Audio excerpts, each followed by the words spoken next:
ইরানের বিরুদ্ধে পারমাণবিক অস্ত্র ব্যবহারের প্রস্তুতি নিচ্ছে জাতিসংঘ। এমন অভিযোগ তুলে ১২ বছরের কর্মজীবনের ইতি টানলেন জাতিসংঘের প্যাট্রিয়টিক ভিশন অর্গানাইজেশনের স্থায়ী প্রতিনিধি মোহাম্মদ সাফা।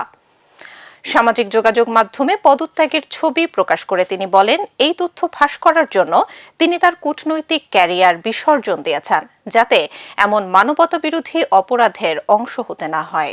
সাফা লেখেন, জাতিসংঘ ইরানের বিরুদ্ধে পারমাণবিক অস্ত্র ব্যবহারের প্রস্তুতি নিচ্ছে। তেহরান প্রায় ১ কোটি মানুষের শহর। নিউক্লিয়ার উইন্টার ঘটার আগেই নিজের দায়িত্ব থেকে সরে দাঁড়ালেন তিনি। জাতিসংঘের শীর্ষ কর্মকর্তারা একটি শক্তিশালী গোষ্ঠীর স্বার্থ রক্ষায় কাজ করছে বলে জানান সাফা। গাজায় যা ঘটছে তাকে গণহত্যা, লেবাননে যা ঘটছে তাকে যুদ্ধাপরাধ এবং ইরানের বিরুদ্ধে যুদ্ধকে আন্তর্জাতিক আইনের লঙ্ঘন বলতে নারাজ এই কর্মকর্তারা।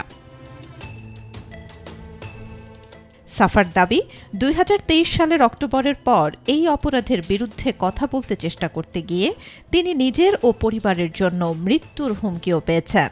জনগণকে রাস্তায় নামার আহ্বান জানিয়ে তিনি বলেন, একমাত্র জনগণই এটা ঠেকাতে পারবে।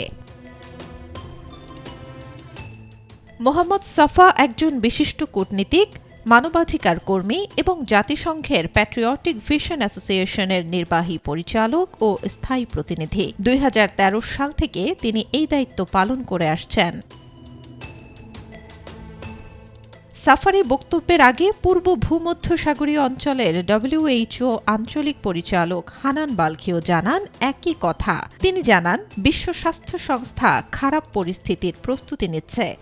সবচেয়ে খারাপ পরিস্থিতি হবে পারমাণবিক ঘটনা, যে ক্ষতি ঠেকানোর উপায় নেই। এটা ঘটলে এর পরিণতি বিশ্বে দশকের পর দশক ধরে চলবে। Desk report, B news 24।